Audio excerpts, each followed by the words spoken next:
Hello, thank you for all the informative videos you post about ecoFinish. I was wondering if you could make a video about balancing chemicals. I am still not sure if I can shock my ecoFinish pool. My installer has no idea and I can't find the answer anywhere. I can't get my chlorine level above 1 with a chlorinator.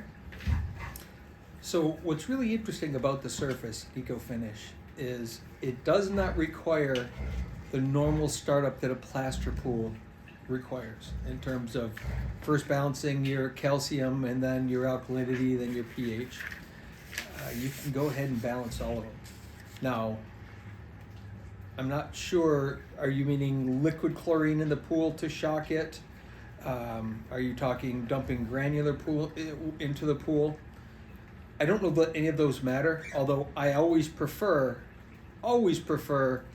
if it's a granular, to pre-mix it in a bucket of water and dump it in. Or what I use mostly in just about everything that I do is liquid chlorine. So balance everything as you normally would right away. There's no startup process. Once the finish is in and the pool's full of water, go ahead, shock it with chlorine, and then get everything balanced and you'll be fine.